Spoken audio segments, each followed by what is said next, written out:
A warm welcome to the webinar From Barriers to Opportunities, Redesigning Mobility in European Music Teacher Education.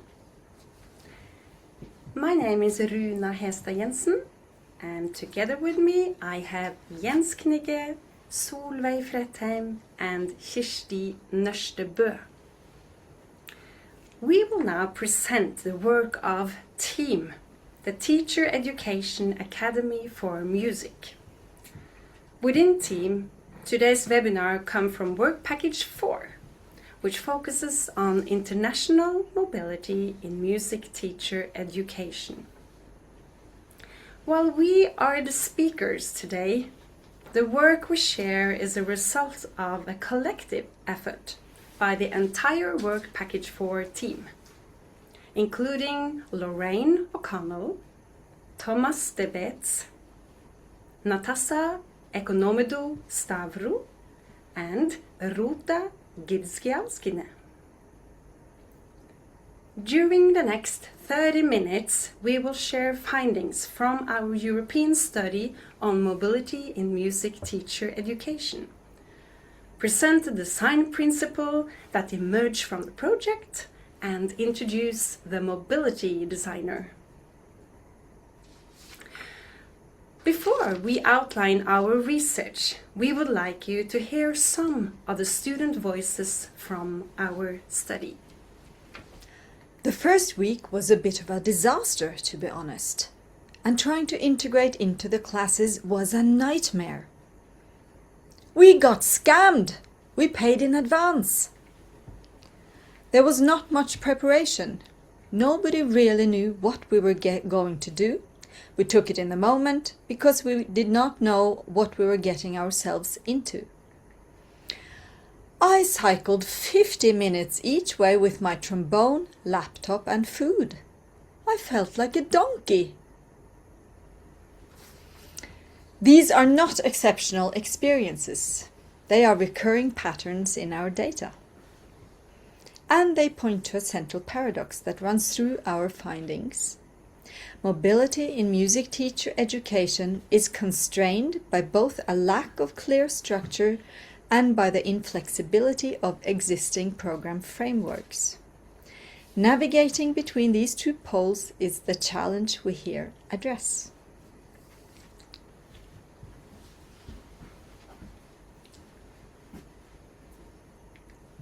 Let me give you some brief context.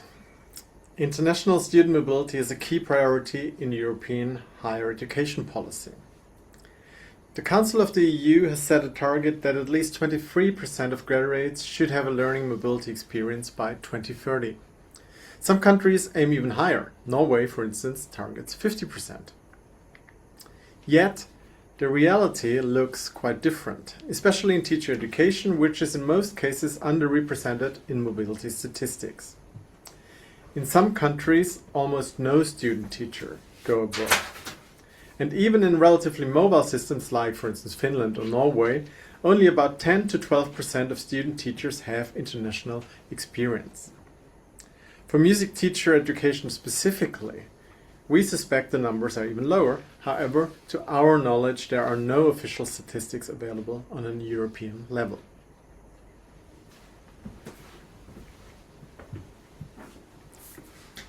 Our dual mission was first to understand the current barriers and enablers for mobility in music teacher education, and second, to develop research-based tools for redesigning mobility practices. Our research design followed a design-based research-inspired approach and comprised 3 strands. First, a systematic document analysis of exchange study plans and mobility guidelines from 13 European partner institutions in total 10 countries. This mapped the structural landscape. Second, a qualitative interview study with 27 participants, 13 students, 9 teacher educators and 5 administrative staff from 7 institutions in 7 countries. Third, a collaborative refinement process in which we brought preliminary design principles back to practitioners.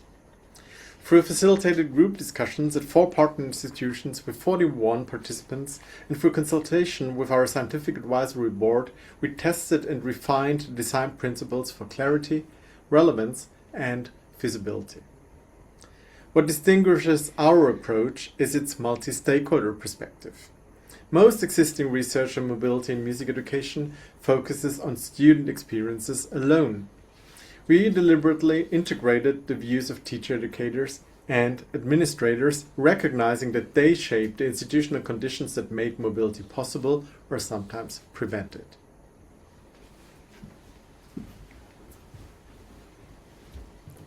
Our empirical analysis identified 5 interrelated thematic areas. We see that barriers and enabling conditions are not separate lists.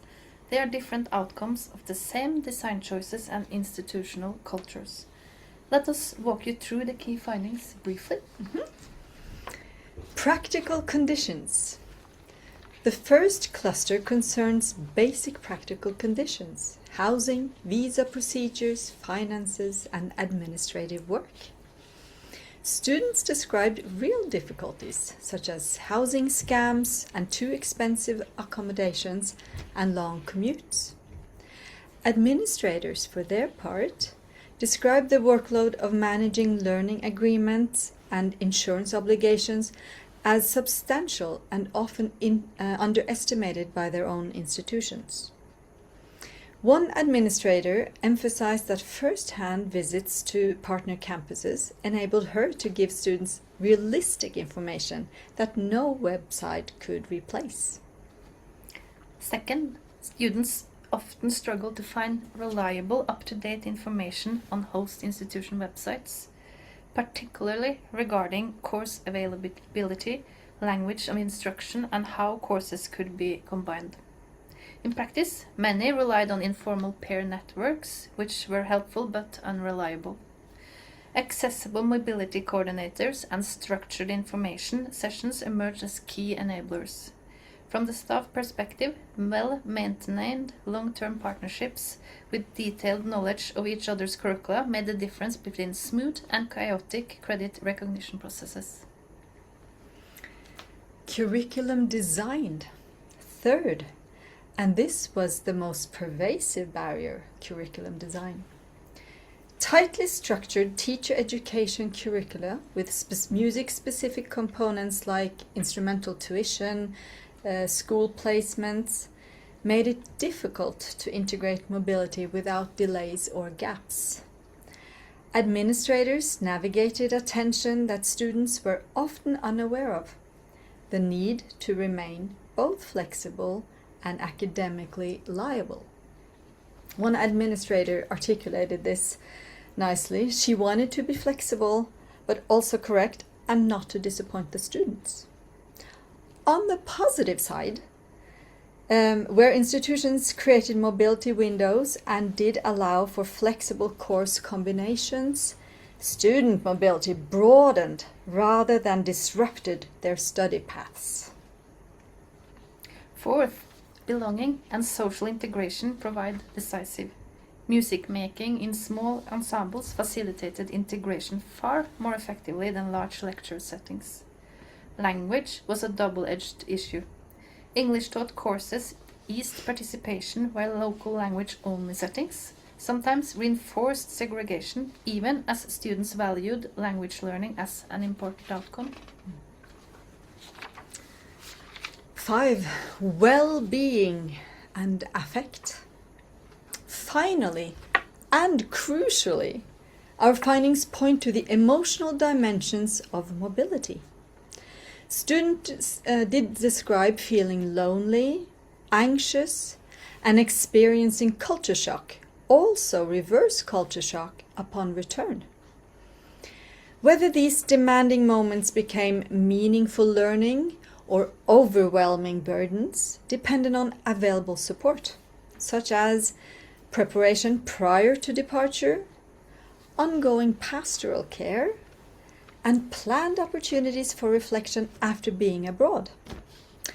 Without such structures, the transformative potential of mobility remained fragile and unevenly distributed.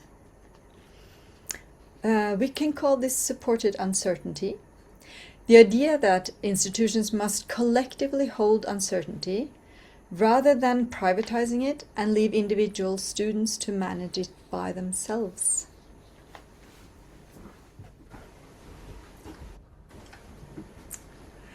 Having identified these barriers and conditions, the next step was to translate our findings into something actionable. We chose the format of design principles for several reasons. Mobility in music teacher education involves many stakeholders and context-specific variables. A one-size-fits-all solution is neither realistic nor desirable. Design principles name what matters most while allowing institutions to adapt how they get there. They function as a shared language for discussing and improving mobility, and they can be used for both planning and evaluation.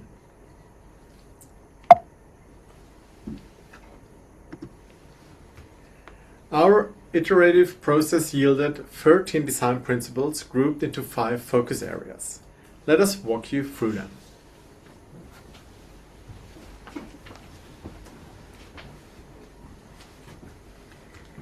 Focus Area 1: Foundations and Motivations. The first focus area addresses institutional culture, where mobility was treated as marginal or optional. Participation was low and unequally distributed. 2 principles addresses this. 1. Promoting a culture of mobility by embedding exchange opportunities into program identity from the start. And 2. Framing mobility explicitly as a growth opportunity, not just a logistical challenge. Concrete actions include introducing mobility during first-year orientation and creating spaces where returning students share their experiences in core courses. Focus Area 2: Institutional Collaboration and Communication.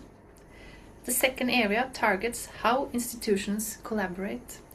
We found that weak partnerships and fragmented communication frequently undermine mobility. The principles here call for 3. Strategic reciprocal partnerships with well-aligned institutions, and for 4. Clear coordination between academic and administrative staff. A key action is joint pre-departure meetings involving the student, the program leader, and the international coordinator. Focus Area 3: Curriculum and Course Design.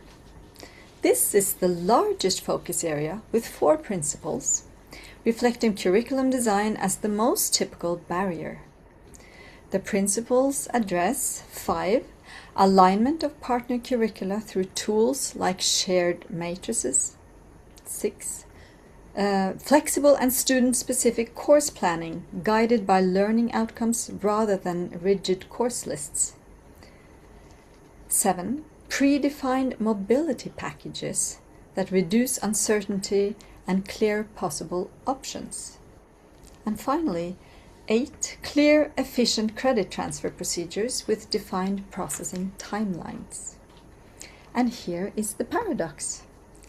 The more individualized each mobility case becomes, the less sustainable the process is for institutions. The real challenge lies not in accommodating individual students through ad hoc solutions, but in redesigning program structures so that mobility becomes a standard pathway rather than an exceptional one. Focus Area 4: Cultural Immersion and Social Cultural Experiences.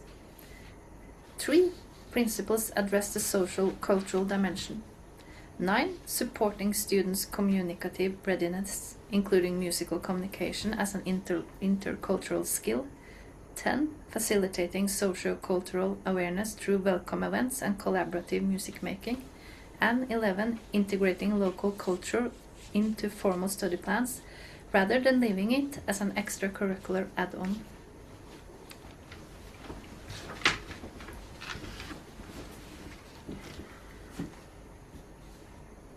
Focus Area 5, Student Support.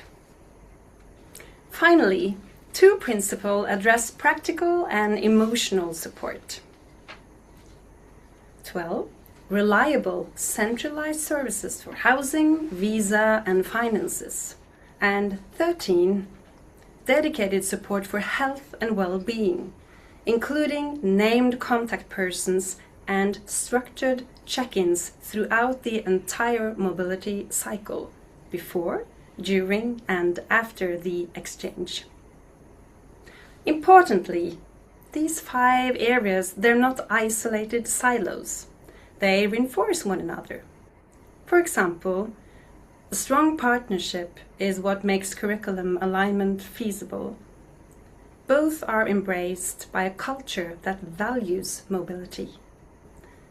And good support ensures students can actually engage in the cultural experiences that make mobility meaningful. Then we move into the mobility designer.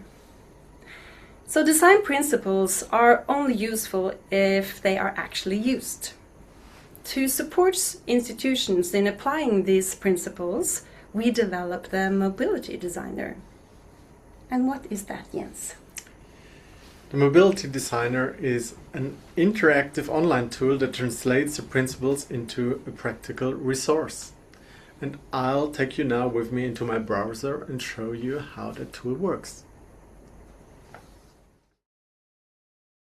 So here, if you get to our page, on the landing page, you will be introduced to the Mobility Designer.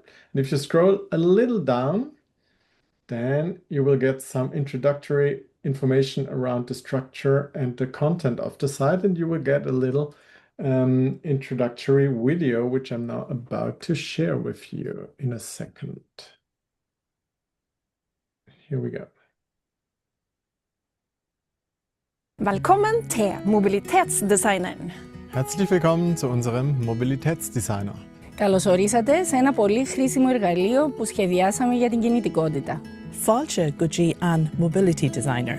Sveiki atvykę į mobilumo modeliavimo puslapį. We did not want our results to be presented in a report nobody reads. We wanted to create something that institutions and people could actually use. So we created the Mobility Designer. What is actually that, Jens? The Mobility Designer is an online tool which you can find here on our website, and we encourage you to use it. It's meant to be a helpful tool in case you want to create the frameworks for internationalization and mobility in music teacher education. It's in a way for everyone involved in music teacher education, so it's not exclusively for one person group. It's actually for the administration, for the academic staff, and of course also for the students, everyone that is leading an institute or a study program. So, and why is this so? It's because we learned it's a complex issue and there are a lot of people involved, and it works the better those people involved work together with each other. We discovered a number of barriers to mobility in music teacher education. For example, students often find it very difficult to find out clear information about how to apply, or they experience bureaucratic delays during the application process, or they find it difficult to source accommodation when they get there. That's why our Mobility Designer is really important, because it actually helps to address some of these issues. It lets the stakeholders know, the institutions, the home institution, the host institution, the students, the administrators, about what these barriers are and how to address them before they actually go. International mobility is a central goal of European higher education, with the European Union targeting a 23% mobility by 2030. Yet, music teacher education lags far behind. In some countries, almost no student teachers go abroad. And this is not just about numbers. It is about what students gain when they step outside their home context. Our project set out to understand why and what can be done about it. Music teacher education has subject-specific challenges that generic mobility frameworks do not address. Our project is about mobility in music teacher education, and we are of course wondering, why should a student teacher have a part of his or her studies abroad? I think this is part of a bigger question, which is why any student might want to have an experience in a different context, but also not just why they might want to, but why they perhaps should, by necessity, want to engage with different cultures, people, places, institutions, countries. And I think by having those experiences abroad, meeting different people with different thoughts, different values, different ways of being, I think that can enhance our own understandings of ourselves and the places we come from. That can only be healthy and helpful.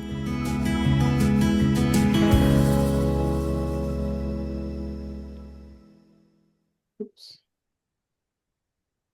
So, yeah, that last walking took us the longest to film. So if you scroll a little further down, then you will get the overview over all those focus areas we presented already today. And then inside each focus area box, you will get access to each design principle. And of course, we have now not the time to go through all those design principles, but they are structurally very, very similar. So the logic is always the same. So I will now jump into one focus area just to demonstrate the structure and the logic. So focus area 1, for instance, was the area focusing on foundations and motivations for mobility. Inside each focus area, you will again a short introductory video to each of those areas. We don't look at it now.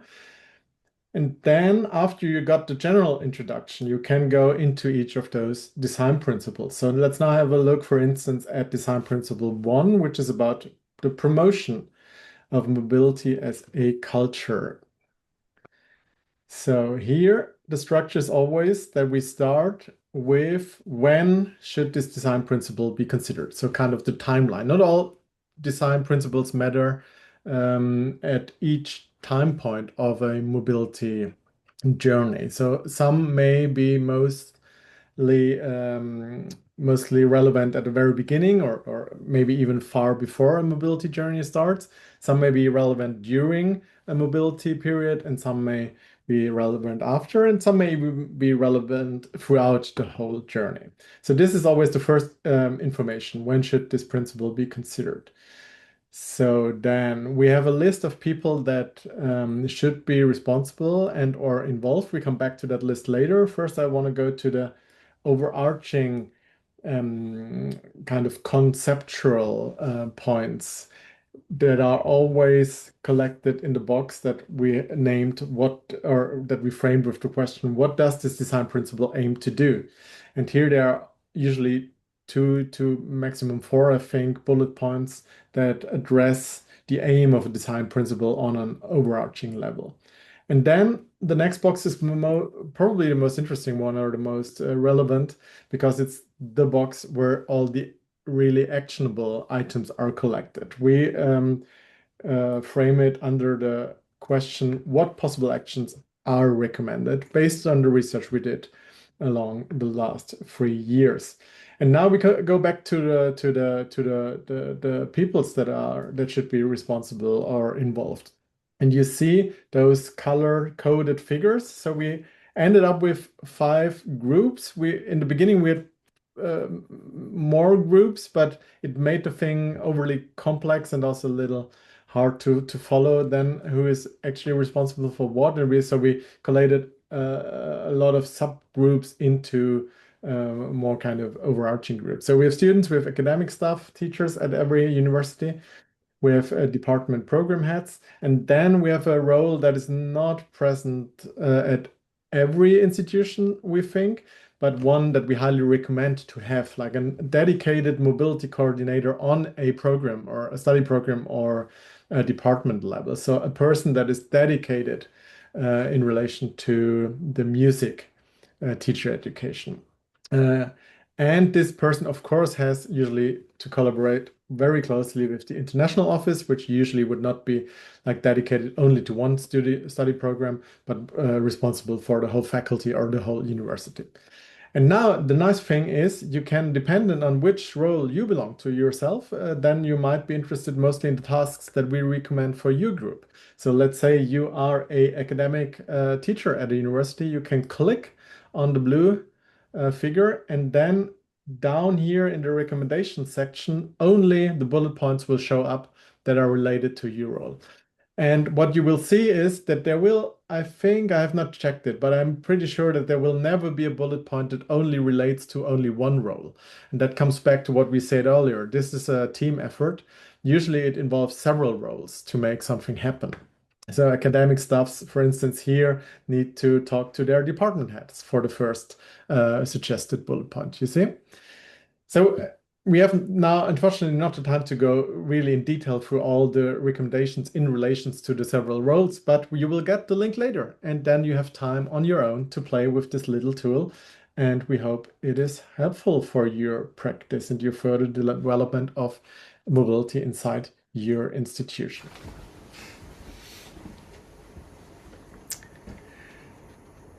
The mobility designer also functions as a self-assessment instrument. Institutions can compare their current practices with the design principles and identify strengths, gaps, and areas for improvement. Its modular structure allows institutions to work incrementally, focusing on selected areas rather than attempting comprehensive reform all at once. The tool is freely accessible online and designed to be used by anyone involved in organizing or experiencing mobility in music teacher education.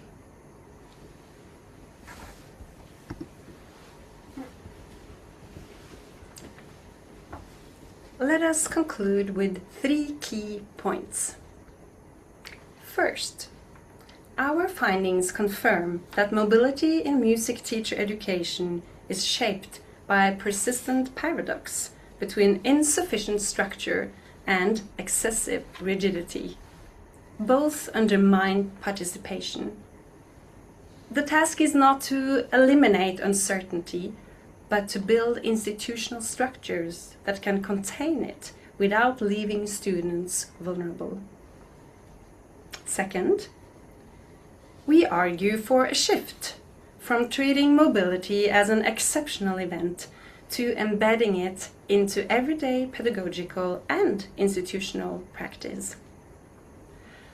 And this requires coordinated attention to institutional culture, curricula, partnerships, and student support, the 5 dimensions captured in our design principles. Third, the mobility designer offers a concrete, open access tool for institutions to engage with all these principles. We see it not as a final product, but as an invitation for ongoing dialogue and collaborative development. Looking ahead, future research should of course examine how institutions actually engage with the tool, which principles are prioritized, and what changes occur when programs adopt them in practice. Thank you all for the attention. We hope the mobility designer can make mobility happen. But every journey also requires something more than a map. So we'd also like to leave you with a poem, a compass for the road, a poem written by Solveig Fredheim. In honor of your decision to step into the world, welcome along some courage, loads of curiosity, an amount of cash, and a dose of craziness. The reward is yours to have and to hold, to cherish and remember from this day on. Be bold. Pack your suitcase. Take along your abilities, needs, and desires. Step out, tune in to the unknown. Go to gate and get a new home. It's not an ad, but an advice to one another. Face the world if you only would bother. Meet the others on their turf. Get a glimpse of their view. Join them in the field. It might mirror you. Have a seat at the table. Any table near. Appreciating voices might lend you an ear. Use your voice. It is there. Follow the flow and immerse yourself. Take the time to indulge yourself. Obstacles will lead to unheard of options. Advocate diversity and welcome new options. Accept the highlights and lowlights to glow. Don't worry, they will make you grow. Open your mind and stay with your senses. Seek what's outside the windows and fences. Store what's beyond the thresholds and doors. Be bored. Be active. Jump if you must. Clarity and comfort, it could turn to dust. Set them aside just for a little while.